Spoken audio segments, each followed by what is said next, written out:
Assalamu alaikum. Today we want to talk about chapter 14 part 2 in chemical kinetics, and we want to continue part 1. Now for the general reaction, A of A plus B of B give us C of C plus D of D. Now reaction orders are the exponents in the rate law. The rate laws for most reactions have the general formula. Rate K times concentration of A to the power M times concentration of B to the power N. Now M and N are small whole numbers, 0, 1 or 2, and they are called the order of the reaction. Now M is the order of the reaction with respect to A, and N is the order of the reaction with respect to B. So R equal, for this rate law, R rate equal K times molar concentration of NH4 plus times molar concentration of NO2 minus. Now the overall reaction order can be found by adding the exponents on the reactants in the rate law. So we said here, this is 1 plus 1 equal 2. So this reaction is second order overall. And from experiment 1 in table 14.2 from previous part, we have this value. This is the rate, and we want to determine K for these two concentrations, and we find that the rate K equal 2.7 times 10 to the minus 4 per molar per second. Now using initial rates to determine rate laws, we have seen that the rate law for most reactions has the general form. As we said, R equal K times reactant concentration 1 to the power M times reactant concentration 2 to the power N. Thus, the task of determining the rate law becomes one of determining the reaction orders M and N. In most reactions, the reaction orders are 0, 1, or 2. If a reaction is zero order in a particular reactant, changing the concentration of that reactant has no effect on the rate, because any concentration raised to the zero power equals 1. On the other hand, when a reaction is first order in a reactant, changes in the concentration of that reactant produce proportional changes in the rate. Thus, doubling the concentration will double the rate, and so forth. Finally, when the rate law is second order in a particular reactant, doubling the concentration increases the rate by a factor of 10 square equal 4. Tripling its concentration causes the rate to increase by a factor of 3 square, and this is equal 9, and so forth. Now, the following are additional examples of rate law. For this reaction, 2N2O5 gives us 4NO2 plus O2. This is the rate law. Rate equal K times concentration of N2O5 only. For the second reaction, rate equal K times concentration of CHCl3 times concentration of Cl2 to the power 1/2. This is to the power 1/2. And for the third reaction, rate equal K times concentration of H2 times concentration of I2. Now, although the exponents in a rate law are sometimes the same as coefficients, as in this case, that is not necessarily the case, as equations 14.9 and 14.10 show. For any reaction, the rate law must be determined experimentally. In most rate laws, reaction orders are 0, 1, or 2. However, we also occasionally encounter rate laws in which the reaction order is fractional, such as in equation 14.10, or even negative. So let's see sample exercise 14.5. Magnitude and units of rate constants. If chemists want to compare reactions to evaluate which ones are relatively fast and which ones are relatively slow, the quantity of interest is the rate constant. A good general rule is that a large value of K 10 to the minus 9 or higher means a fast reaction, and a small value of K 10 or lower means a slow reaction. Now, the units of the rate constant depend on the overall reaction order of the rate law. In a reaction that is second order overall, for example, the units of the rate constant must satisfy the equation. Now, units of rate equal units of rate constant times units of concentration square. Hence, in our usual units of molarity for concentration and seconds for time, we have units of K, units of rate divided by units of concentration square equal molar per second per molar square, and this will equal 1 divided by molar second. So this is a second order reaction. So these are the units of K for a second order reaction. Let's see this example, determining reaction order and units of reaction rate.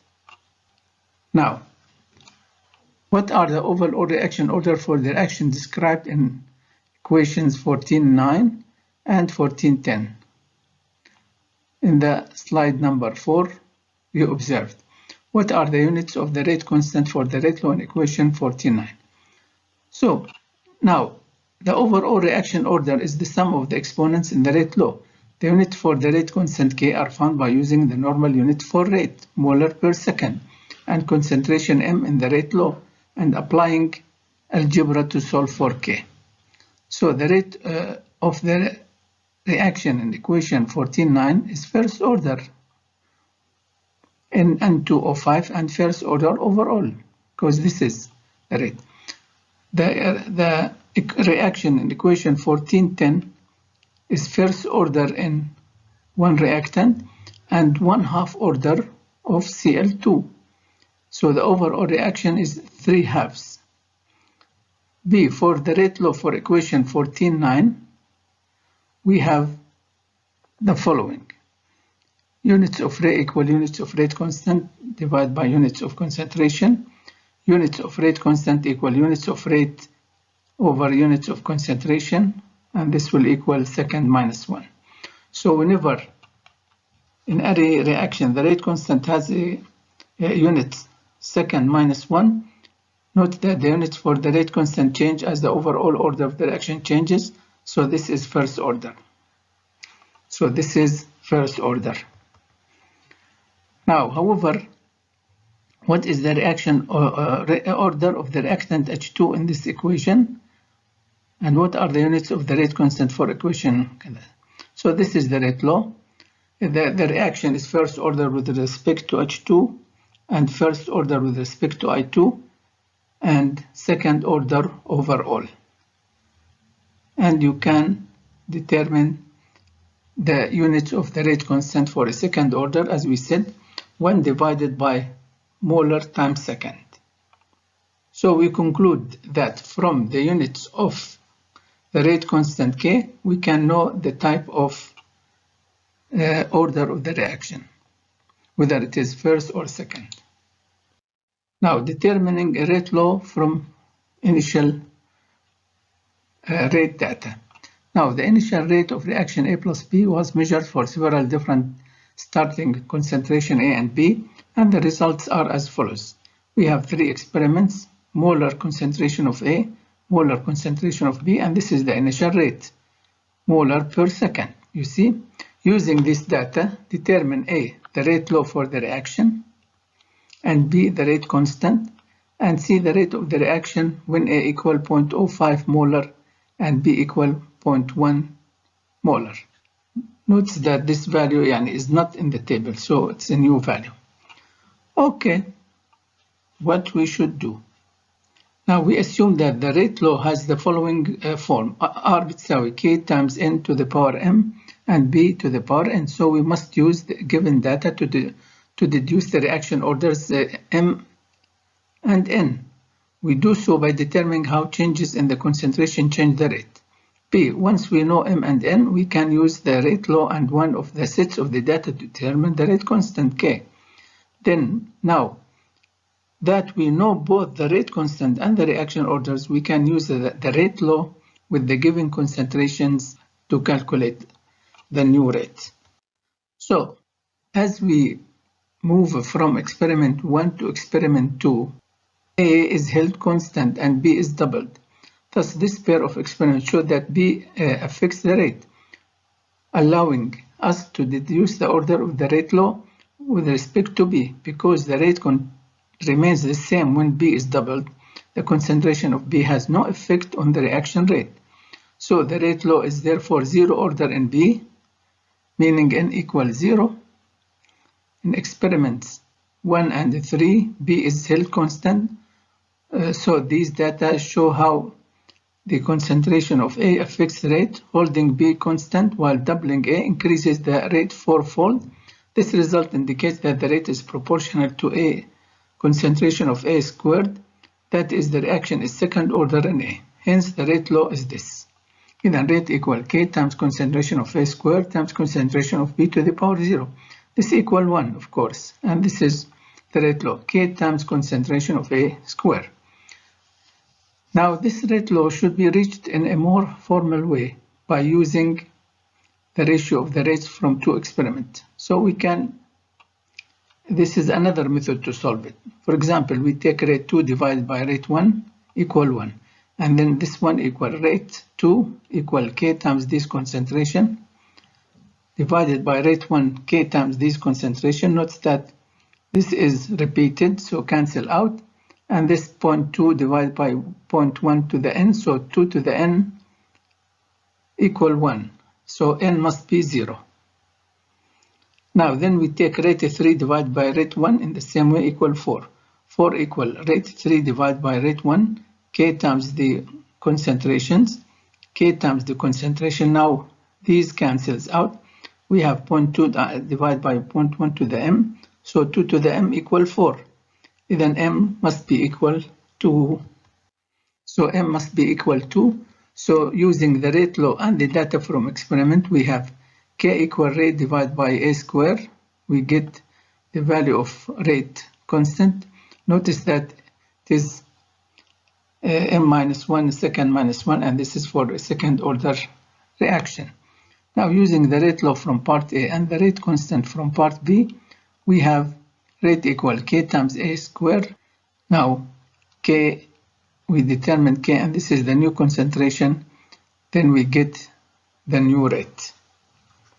Now, because B is not part of the rate law, it is irrelevant to the rate if there is at least some B present to react with B.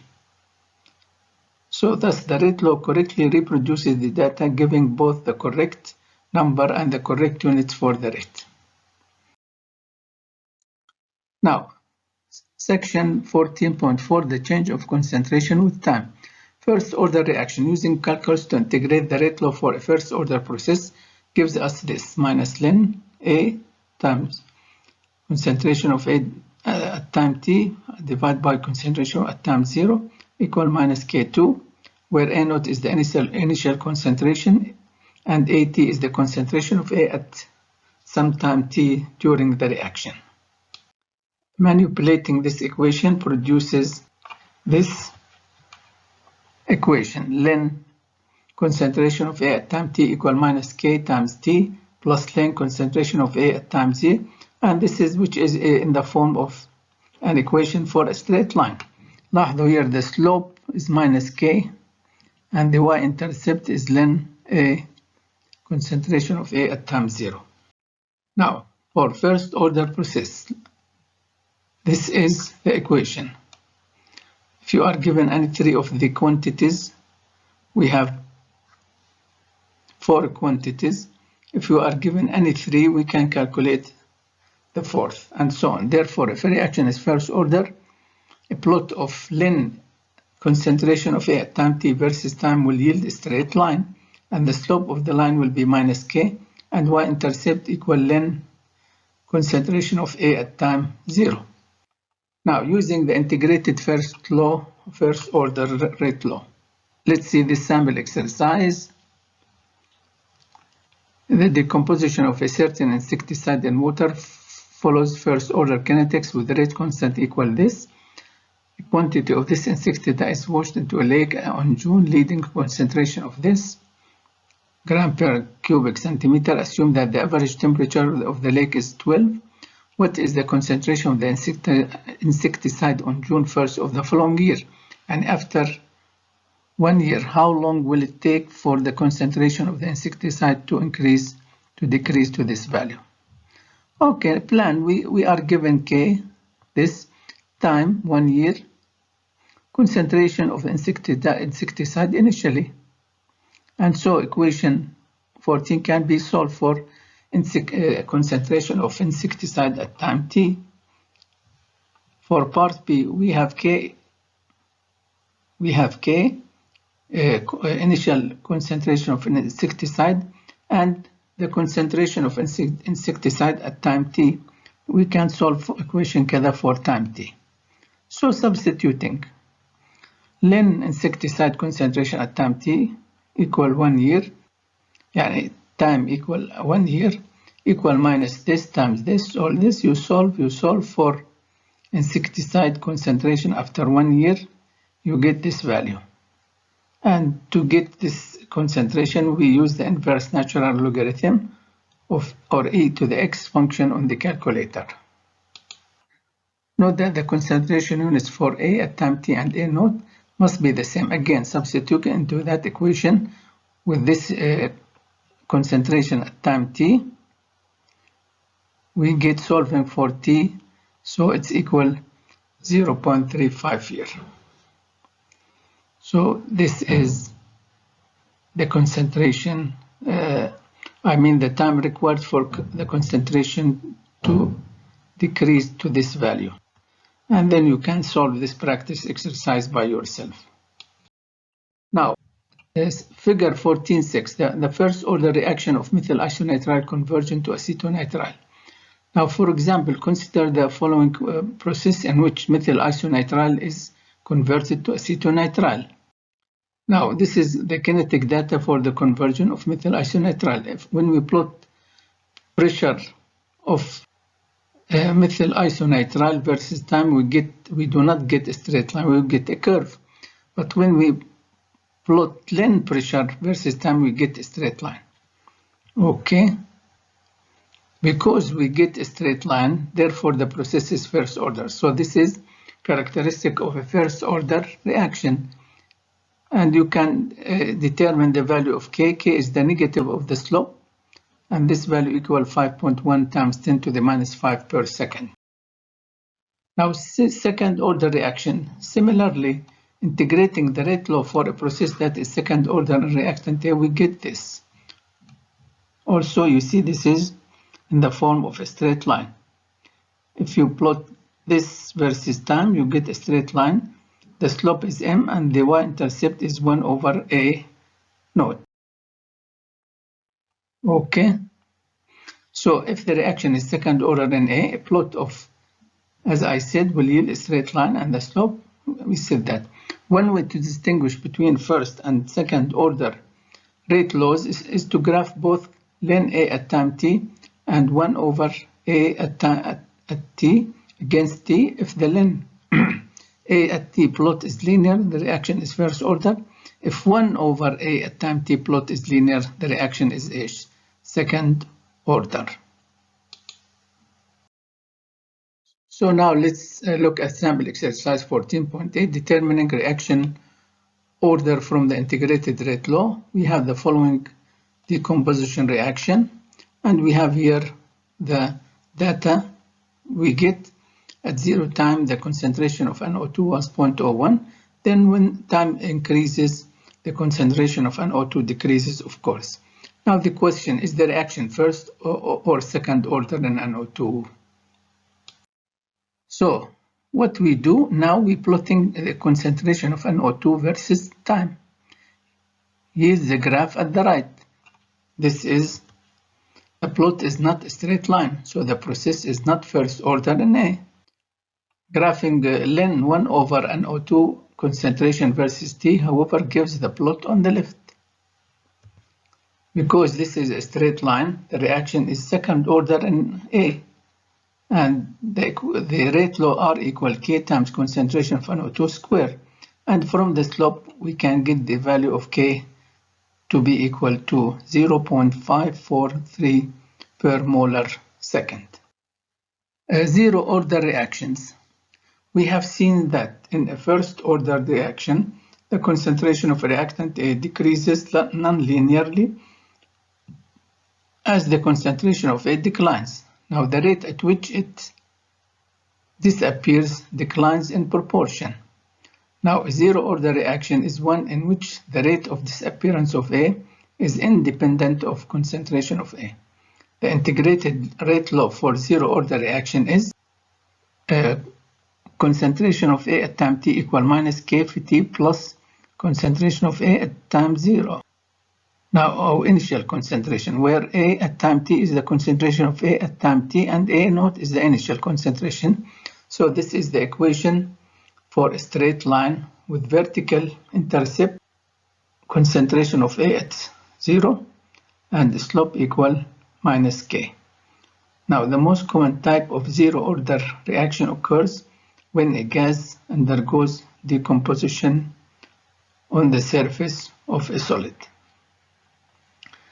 Thank you. This is end of part